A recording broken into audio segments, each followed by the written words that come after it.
어떤 여자분이 경기도 의정부에서 피아노 학원을 하고 있었는데요. 남편분이 승진을 하는 바람에 대전으로 이사를 하게 되었습니다. 그래서 대전에서 새롭게 집을 마련하면서 피아노 학원의 전세금 4천만 원을 계산을 하고 계약금을 받을 것을 미리 계산을 하고 계약금을 주었습니다. 그런데 피아노 학원의 건물주가 새 주인이, 새 세입자가 들어오기 전까지는 전세금을 줄 수가 없다라고 얼음장을 놓는 겁니다. 공경에 처한 이분은 법적으로 처리하기 위해서 변호사를 찾아갔습니다. 변호사는 이리저리 검토를 해보더니 건물주가 돈이 없어서 안 주는 것이 아니라 뭔가 마음이 틀어져 있어서 심술을 부리는 것이다 라고 판단을 했습니다. 그래서 변호사는 의뢰인에게 한 가지 제안을 했습니다. 재판을 하면은 최소한 6개월 이상이 걸리니까 그렇게 하지 말고 감사의 편지를 써라. 그리고 건물주가 좋아하는 양주 한 병도 준비를 해라. 그리고 찾아가서 그동안 이리저리 돌보아 주어서 잘 지내고 간다라고 감사의 인사만 크게 하고 와라. 그렇게 제안을 했습니다. 처음에는 반신반의하던 의뢰인이 변호사가 시키는 대로 했습니다. 그랬더니 놀라운 일이 벌어졌습니다. 사흘 만에 전세금 4천만 원하고 그리고 이사 잘하라고 이사비로 50만 원을 더해서 계좌로 송금을 해왔더라는 것입니다. 알고 본 적 역시 건물주는 뭔가 이 세입자에게 기분 나쁜 일이 있었는데 그래서 재판을 하면은 금전적으로 손해볼 것을 뻔히 알면서도 너 골탕 한번 먹어봐라 하는 심산으로 얼음장을 놓았던 것입니다. 그런데 의외의 감사 편지가 건물주의 마음을 누그러뜨리게 된 것입니다. 이것은 실제로 있었던 이야기입니다. 조우성 변호사라는 사람의 이야기입니다. 이것이 감사의 힘입니다. 감사는 사람의 마음을 움직이는 힘이 있습니다. 그리고 하나님의 마음을 움직이는 힘까지도 있습니다. 그러므로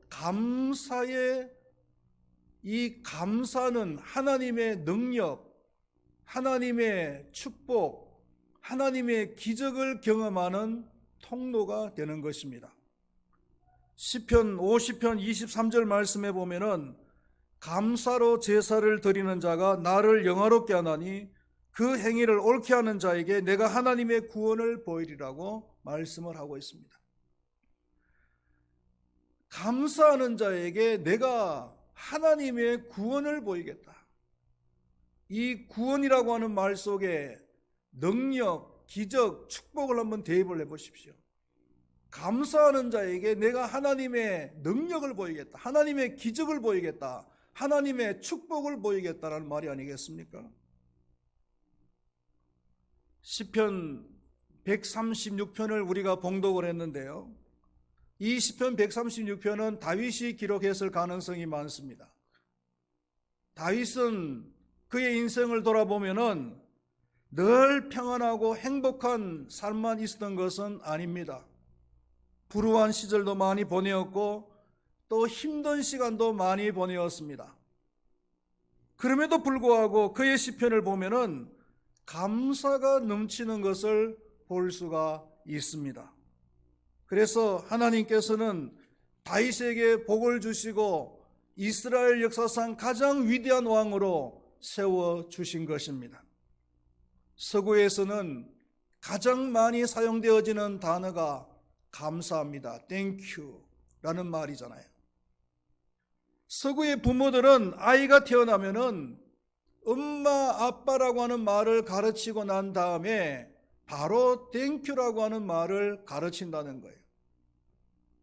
그렇기 때문에 아이들이 입만 번긋하면은 땡큐, 감사합니다, 감사합니다라는 말을 한다는 거죠. 그래서 서구라고 하는 나라들이 하나님께 복을 받아서 잘 사는 거예요. 하나님께 감사하고 사람에게 감사하는 삶을 살아갈 때 하나님의 축복을 누리시는 줄로 믿으시기를 바라겠습니다. 추수감사주의를 맞이해서 감사를 회복하시기를 바랍니다. 특별히 세 가지의 감사를 하나님께 드리면 좋겠습니다. 첫 번째로는 하나님께서 이 세상을 창조하신 것에 대해서 감사하기를 바랍니다. 5절에서 9절 말씀을 다시 한번 읽어보겠습니다. 지혜로 하늘을 지으신 이에게 감사하라. 그 인자하심이 영원함이로다.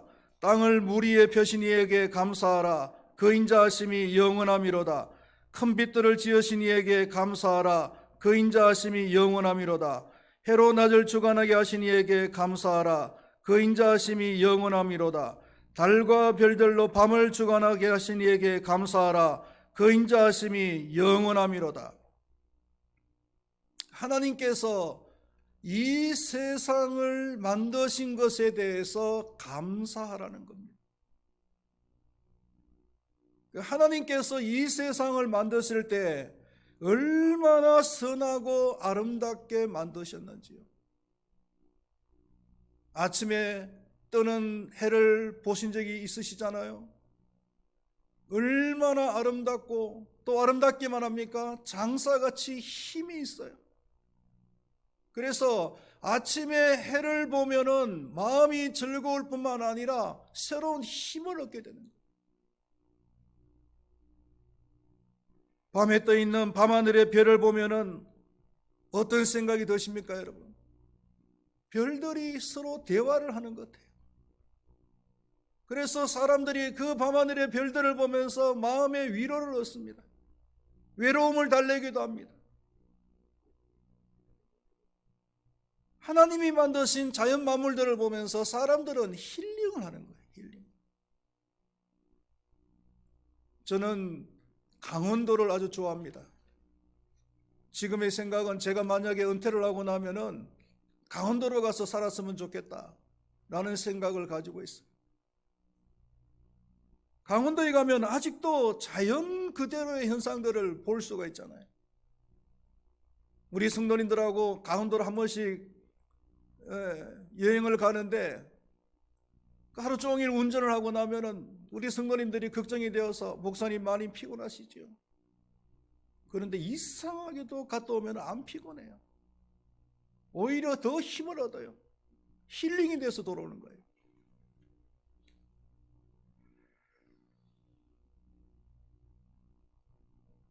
하나님께서 이 자연 만물들을 선하고 아름답게 만드셨지만은 또 그 가운데서도 가장 중요한 것이 뭐냐면은 하나님께서 이 세상을 만드실 때 사람을 그 중심으로 만드셨다는 겁니다. 사람을 중심으로 이 세상 만물들을 만드셨다는 거죠. 그 근거를 보면은 첫 번째로는 이 세상을 창조하실 때 6일 동안 창조하셨잖아요. 6일 동안 창조하시면서 사람을 제일 나중에 만드셨어요. 제일 나중에 만드셨다는 건 어떤 의미가 있는 겁니까? 주인공은 나중에 나오잖아요. 만약에 하나님께서 사람을 제일 먼저 만들어 놓으시고 그 다음에 뭐 나물들도 만들고 동물들도 만들었다면은 5일 동안 6일 동안 사람은 뭘 먹고 사는 겁니까? 5일 동안 6일 동안 금식을 해야 돼. 굶어야 돼. 그런데 사람에게 필요한 모든 것을 다 갖춰 놓고 그리고 마지막에 짠 사람을 만드셨다는 거예요. 사람을 만드실 때 얼마나 배려를 했는지 알 수가 있잖아요. 그리고 또 한 가지는 모든 피조물들 가운데서 가장 존귀한 존재로 만드셨다는 거예요. 창세기 1장 27절 말씀에 보면은 사람을 만드실 때 하나님의 형상으로 만드셨다.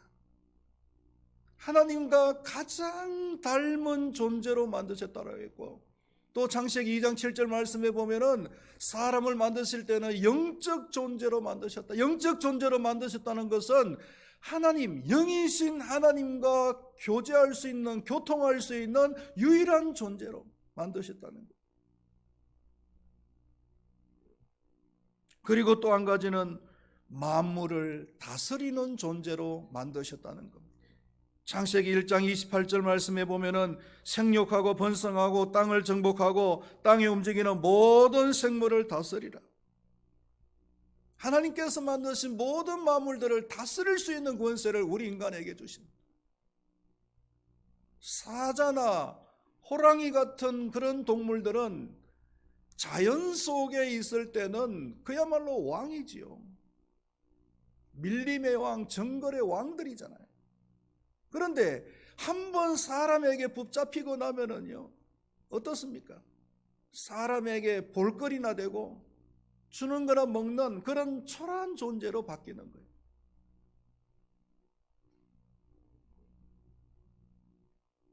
다스린다는 것은 축복이에요. 그래서 사람들이, 정치를 하는 사람들이 서로 그냥 대통령이 되려고 하는 거예요. 대통령이 되면은 절대 권력을 지니까요.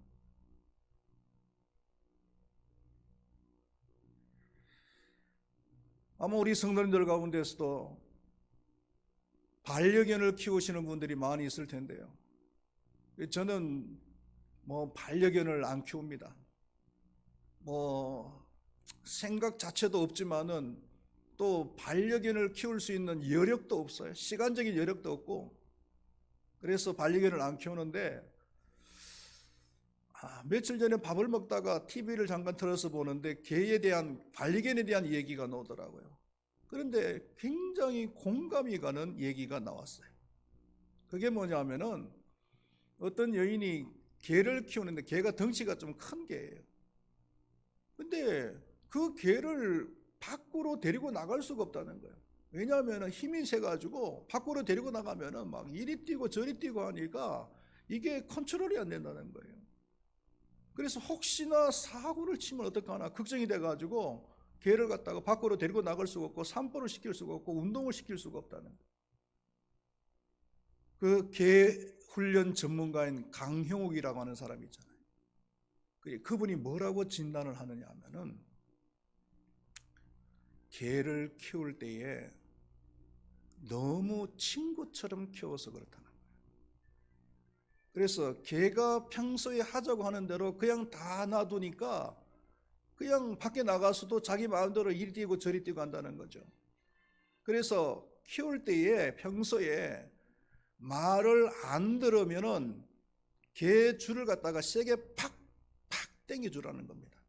팍팍 당겨주면은 이 개가 행동에 제재를 받는 거예요. 그래서 이 개줄을 팍팍 당겨주는 이유가 뭐냐면, 의미가 뭐냐면은, 나는 너의 주인이야. 그러니까 너는 내 말을 들어야 돼. 라고 하는 그런 메시지라는 거죠.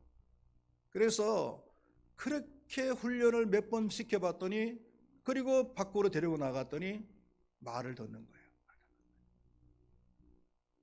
그러니까 오늘날 많은 분들이 이 반려견을 키우는데 너무 막 주인처럼, 상전처럼 키우는 것이, 그게 저는 마음에 안 들어요. 반려견이 왕처럼 보여요. 아무리 반려견을 키우더라도 나는 너하고의 관계에 있어서 내가 주인이야. 너는 내 말을 들어야 돼. 나는 너를 다스리는 존재야. 라는 인식을 분명히 시켜주는 것이 필요하다는 거죠.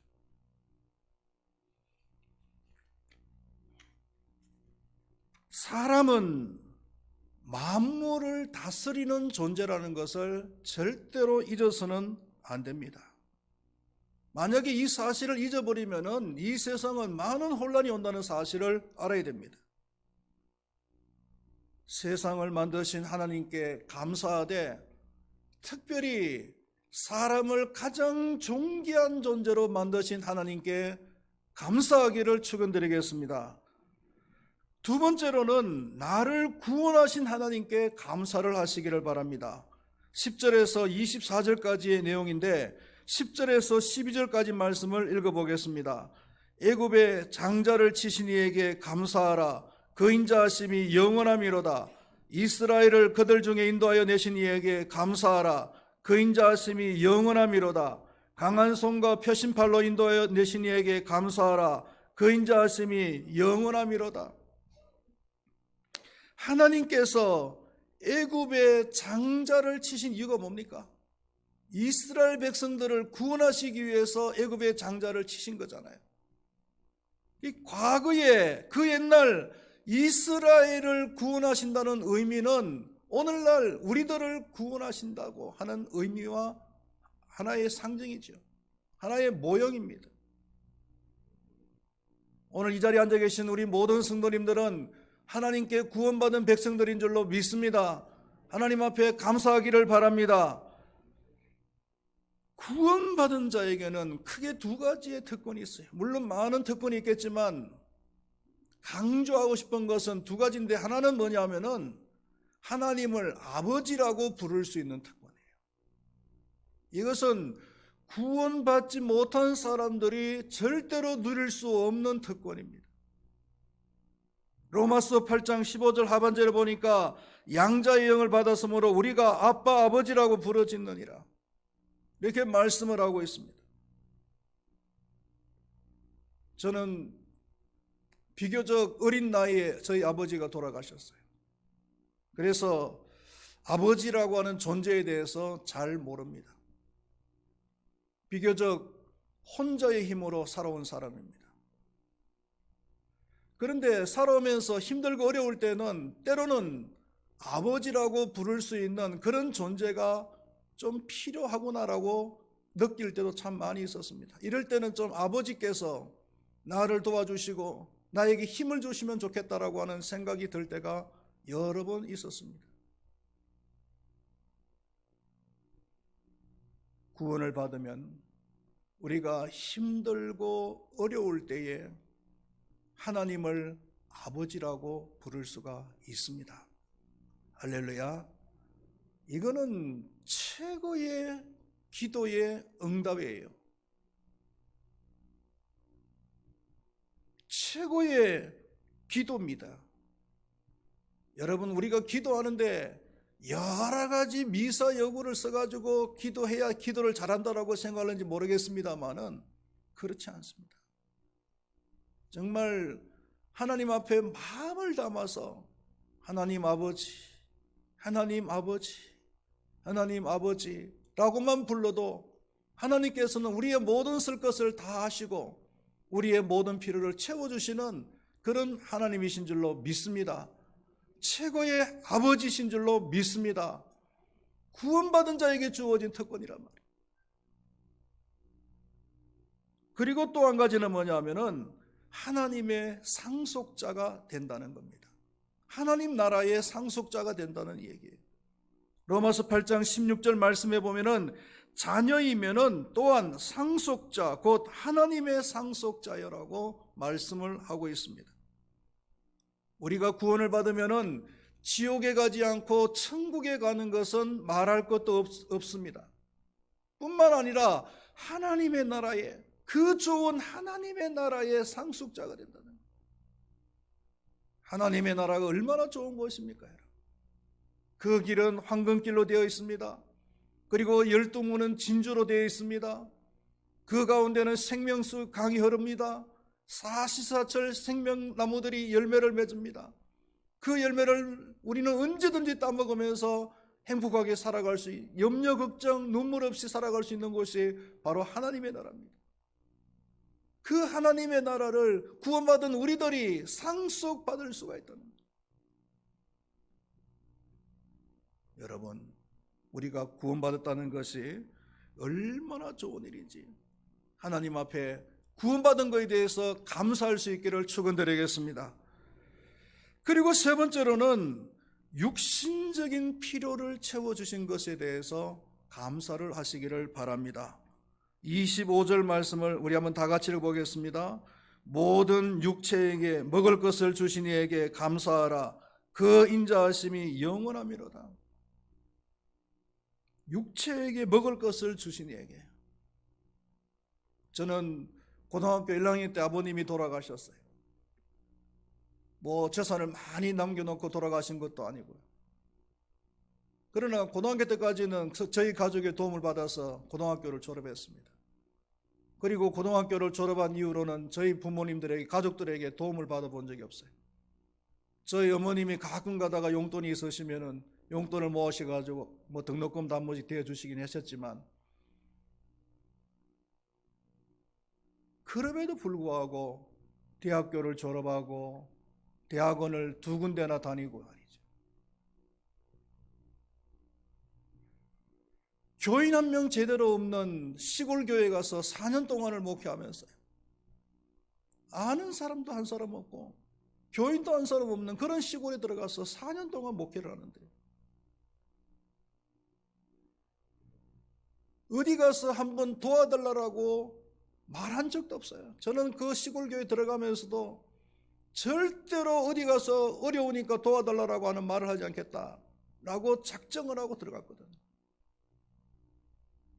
그런데 그 4년 동안 하나님께서 필요한 것을 다 채워주시고 오히려 4년 만에 교회까지 건축을 하고 그리고 나오게 하셨어요. 하나님께서는 때를 따라서 필요한 모든 부분들을 다 채워주신 것입니다.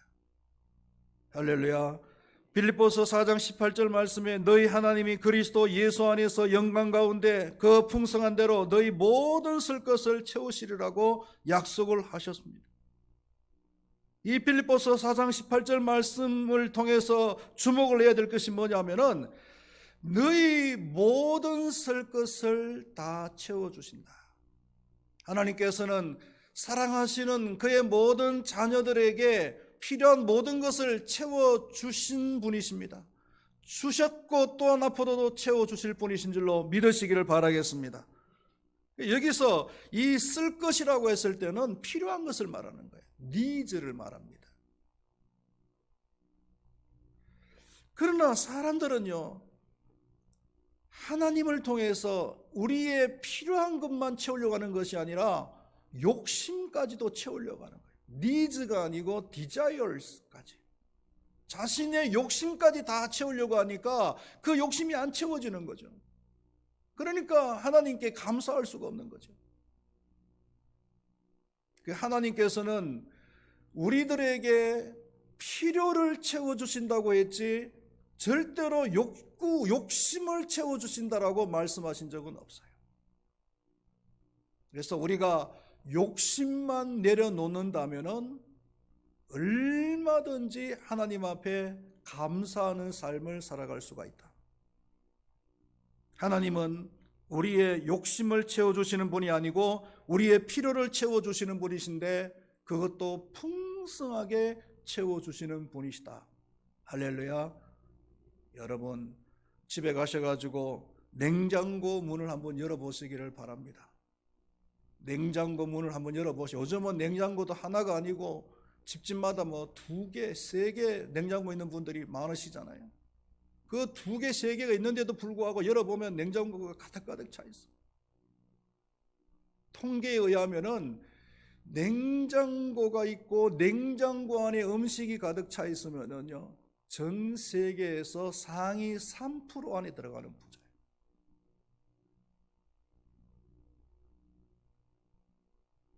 그러니까 우리나라 사람들은 거의 다 전 세계에서 3% 안에 들어가는 부자들이에요.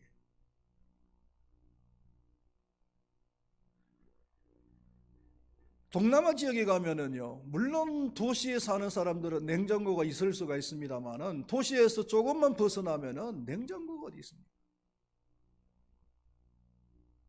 고기를 사 먹는데도요, 냉장고가 없으니 고기를 파는 사람이 냉장고가 없어요.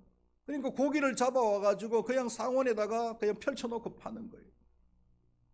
그러니까 고기를 사도 그날치만 사가는 거예요. 그날 먹을 것만 사가는 거예요. 그리고 고기를 파는 데를 가보면은 그 파리들이 그냥 얼마나 설치되는지 위생에도 그냥 굉장히 위험하죠. 하나님께서는 우리들에게 이렇게 필요한 것을 풍성하게 넉넉하게 채워주신 것에 대해서 감사할 수 있기를 축원드리겠습니다. 말씀을 맺도록 하겠습니다. 우리는 오늘 하나님 앞에 감사를 회복해야 되는데 세 가지 감사를 회복하기를 원합니다. 첫 번째로는 하나님께서 이 세상을 만드시되 우리 인간들, 우리 사람들을 가장 존귀한 존재로 만드신 것에 대해서 감사할 수 있기를 바라겠습니다. 두 번째로 나를 구원하신 것에 대해서 감사할 수 있기를 바라겠습니다. 세 번째로 나에게 필요한 것을 풍성하게 채워주신 것에 대해서 감사할 수 있기를 바라겠습니다. 이 감사는 감사로 끝나는 것이 아닙니다. 하나님의 마음을 감동시킬 수가 있습니다. 그래서 또 다른 감사를 낳을 수가 있는 줄로 믿습니다. 기도하겠습니다. 하나님 아버지, 감사에는 힘이 있습니다. 사람의 마음을 움직이고 하나님의 마음을 움직일 수 있는 힘이 있습니다. 감사하는 자에게 하나님의 구원을, 하나님의 축복을, 하나님의 기적을 보여주시겠다고 하나님께서 약속하셨습니다. 하나님, 우리 추수감사주의를 맞이해서 우리 큰바위교회 모든 성도님들이 다시 한번 이 감사를 회복할 수 있도록 도와주시옵소서. 나를 창조하신 모든 피조물들 가운데서도 가장 특별한 존재로, 가장 존귀한 존재로 창조하신 하나님께 감사하게 하여 주시옵소서. 나를 구원하신 하나님께 감사하게 하여 주시옵소서. 그리고 나의 필요를 풍성하게 채워주신 것에 대해서 감사할 수 있도록 도와주시옵소서. 그래서 또 다른 감사의 조건을 낳을 수 있도록 하나님이여 도와주시옵소서. 감사합니다.